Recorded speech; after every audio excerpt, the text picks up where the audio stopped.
বর্তমান বৈশ্বিক প্রেক্ষাপটে যেখানে বিভিন্ন দেশ শ্রমবাজার সম্প্রসারণে মনোযোগী, সেখানে বাংলাদেশ ঠিক উল্টো চিত্রের মুখোমুখি হয়েছে।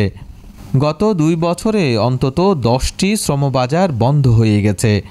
ফলে 25টি প্রধান গন্তব্য দেশের মধ্যে এখন মাত্র 16টি দেশের শ্রমবাজার বাংলাদেশের জন্য খোলা রয়েছে। এই পরিস্থিতি নিয়ে অভিবাসন বিশেষজ্ঞরা গভীর উদ্বেগ প্রকাশ করেছেন।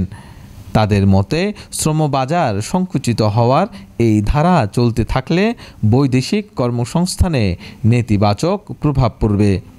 ফলে সরকারের সর্বোচ্চ পর্যায়ে কূটনৈতিক তৎপরতা জোরদার করার পাশাপাশি নতুন শ্রমবাজার খোঁজার উপর গুরুত্ব আরোপ করা হয়েছে।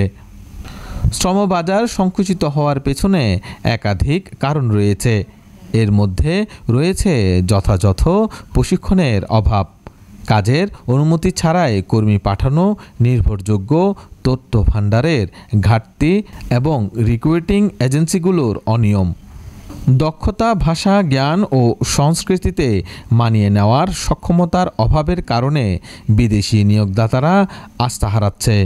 পাশাপাশি সরকারের নজরদারির দুর্বলতা, জবাবদিহির অভাব এবং প্রবাসী কল্যাণ ও বৈদেশিক কর্মসংস্থান মন্ত্রণালয়ের নিষ্ক্রিয়তাও সংকটকে আরও গভীর করেছে। গুরুত্বপূর্ণ শ্রমবাজারগুলোর মধ্যে ইতালি, মালয়েশিয়া, সংযুক্ত আরব আমিরাত ও মালদ্বীপ এখন আংশিক বা পুরোপুরি বন্ধ। ইতালি জাল নথির অভিযোগে বাংলাদেশি কর্মীদের ভিসা বন্ধ করেছে, যদিও সম্প্রতি একটি সমঝোতা স্মারক স্বাক্ষরিত হয়েছে।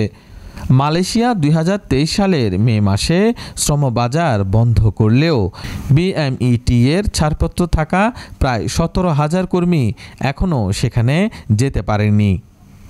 সংযুক্ত আরব আমিরাতে নতুন নিয়োগ প্রায় বন্ধ, আর মালদ্বীপ অল্প সময় চালু রাখার পর ফের ভিসা বন্ধ করে দিয়েছে। বিশেষজ্ঞদের মতে বিদেশি দূতাবাসে লেবার অ্যাটাচে নিয়োগ, রিক্রুটিং এজেন্সির স্বচ্ছতা নিশ্চিতকরণ এবং অভিবাসন কূটনীতির সদ্ব্যবহার জরুরি। নারী কর্মীদের জন্য নিরাপদ কর্মপরিবেশ ও দক্ষতা ভিত্তিক প্রশিক্ষণও অনিবার্য। প্রবাসী কল্যাণ নিশ্চিত করতে শুধু সরকারি সদিচ্ছা যথেষ্ট নয়, এক্ষেত্রে বেসরকারি খাত ও সুশীল সমাজের সমন্বিত প্রচেষ্টায় গড়ে তুলতে পারে টেকসই, বিস্তৃত ও কার্যকর শ্রমবাজার।